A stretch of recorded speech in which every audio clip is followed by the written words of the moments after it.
Caitlin Clark to the New York Liberty? Confirmed?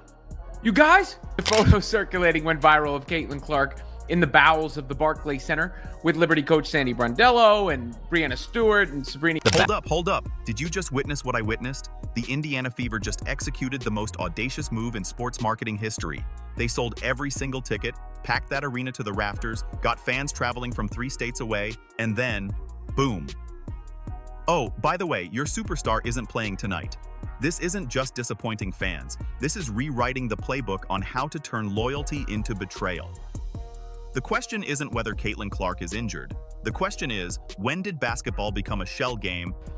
Well, we're going to talk about this little scene that took place after the Fever game last night in New York between Sandy Brondello and Caitlin Clark, the New York Liberty, and the agent.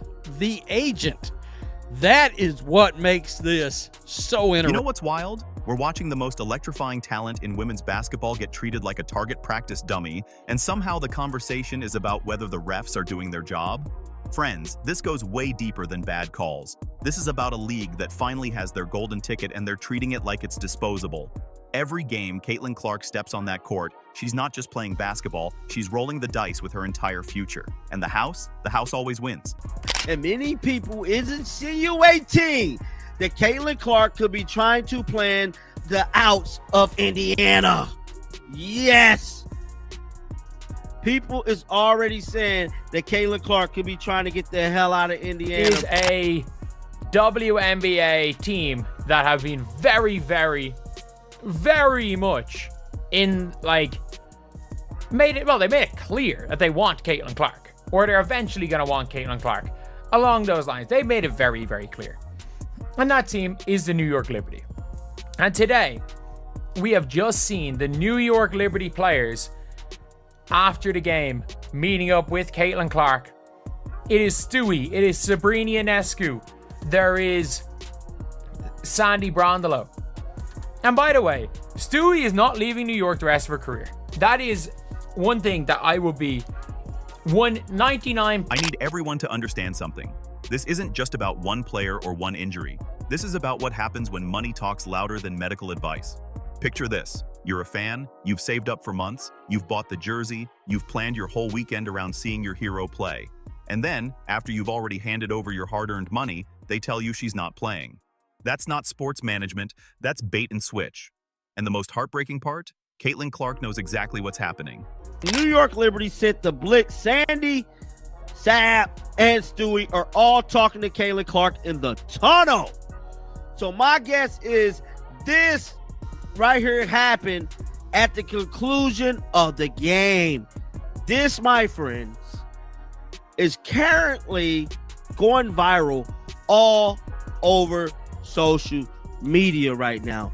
That is Caitlin Clark immediately after the game. Now, what's crazy is that her team lost the damn game, but Caitlin is all smiles. She's all smiles. Let me tell you something about integrity in sports. It's not just about what happens on the court. It's about the promises you make to the people who believe in you.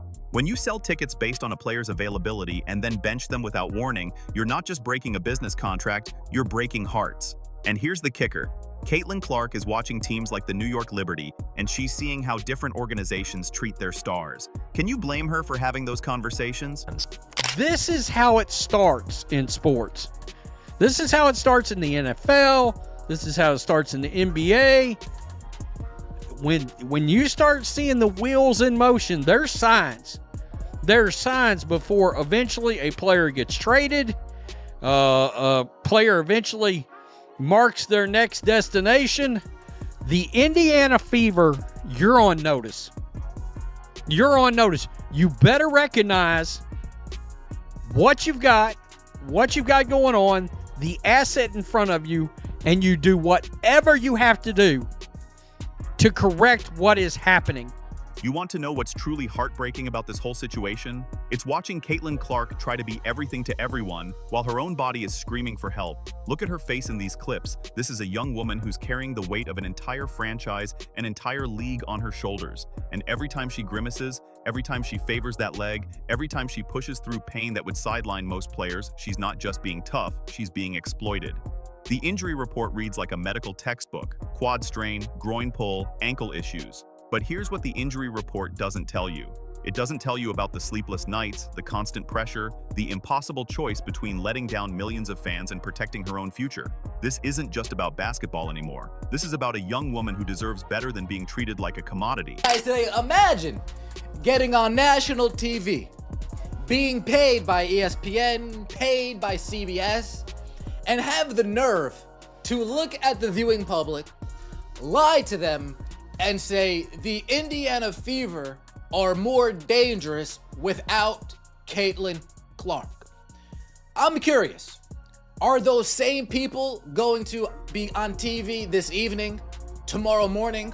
Are they going to look in the camera and double down on the Indiana Fever are more dangerous without Caitlin? I think the obvious issue is Stephanie White is so stubborn to fit a circle in a square peg instead of utilizing the strengths of the team.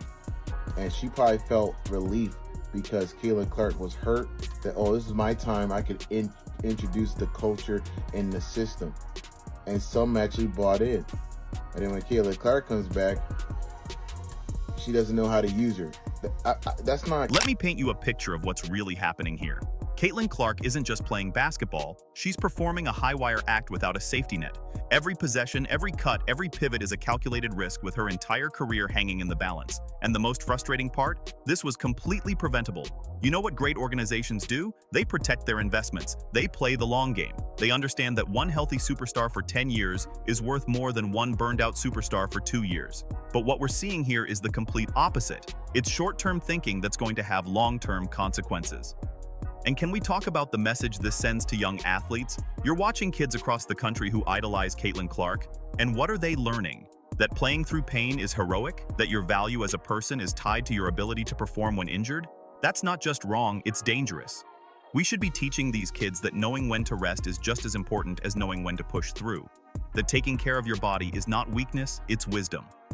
The truth is, every time Caitlin Clark hobbles off that court, a little piece of the sport's integrity dies with it. Because fans aren't stupid, they can see what's happening. They can see the grimaces, the favoring of limbs, the moments when she's clearly not at 100%. And when they see that, they start asking questions, hard questions, questions that organizations should be asking themselves before it's too late. But the Liberty have shown her love. We've seen that as a bit of a theme. There was the moment between Stewie and Clark when Clark came back from injury the first time. And then there were some nice words. I missed the moment myself of them posted up there for a second. But there were some nice words from Liberty coach Sandy Brondello that I did capture. And I thought they were... I think there is a 50-50 chance Caitlin Clark leaves Indiana after her rookie season. No, after her rookie contract is up. Because I have a feeling that with all the restricted free agency and everything, I think they're going to try to get rid of all coring out of the CBA. I don't think coring is going to be a thing. I don't think coring is going to be a thing in the CBA.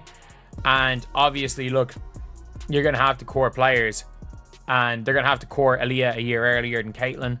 And if they're scared Aaliyah is going to leave, and if they're like, oh, we want to core and trade Caitlin, then Aaliyah leaves for nothing. And Caitlin leaves for nothing. So it's a bit of a weird one. How many people is insinuating? They're insinuating that Caitlin Clark could be trying to get the hell out of Indy. Now, I ain't going to hold you. Your boy John Liquidator I definitely want her to get out of Indy, bro. And it's this photo right here that is really heating up. I mean, this one right here is really breaking the bank, bro. This, look, Sandy Brondello got her hand all on Caitlin, bro. Here's the thing that's driving me absolutely crazy about this whole situation. We're watching history in the making. but not the kind of history anyone should want to be part of. This could be the case study that future sports management classes use as an example of how not to handle a generational talent. Think about it. Caitlin Clark is a once-in-a-generation player who's brought unprecedented attention to women's basketball. She's broken records, sold out arenas, and inspired a whole new generation of fans. But instead of building a sustainable foundation for her career, we're watching a real-time experiment in how much one person can take before they break. And the messaging from the organization? It's like they're speaking a completely different language than reality. Minor issue. Precautionary rest. Day to day. These aren't medical terms, they're marketing terms designed to keep people buying tickets and watching games. But here's what they don't understand. Fans aren't customers, they're believers. And when you lie to believers, you don't just lose their money, you lose their faith. The most tragic part is that this is happening to someone who genuinely loves the game. You can see it in her eyes, in the way she plays, in the way she interacts with fans. This isn't someone who's just collecting a paycheck. This is someone who lives and breathes basketball. And that makes watching her get run into the ground even more heartbreaking. Correct. It's a weird situation, but you can see, and this is one of the more important things. You see this right here. You see this right here. This is Caitlin's agent. This is Caitlin Clark's agent. So Caitlin Clark's agent is involved in, meeting up with, or in this meeting, whatever it is, whether it's a meeting or just a chat. Caitlin's agent is there. That's her freaking agent. Looks like it. CC to Liberty, CC to New York. If Stephanie White believes that this team is better with Ari McDonald in, blah, blah, blah, if she shares the same views as Carolyn Peck, you fire her on the spot. I don't care if she is an Indiana Fever alum. You fire her on the spot. And anybody else in the organization that shares that same belief set. I mean, these Stephanie White truthers, no surprise, she checks boxes, and they're the old WNBA fandom that thinks Stephanie White's getting a raw deal right now. It's so obvious she don't know what she's doing. She don't know what she's doing with this kind of I think this is really bad what's going on with Caitlin Clark. I'm really concerned as a fan, as a basketball fan. I'm really concerned.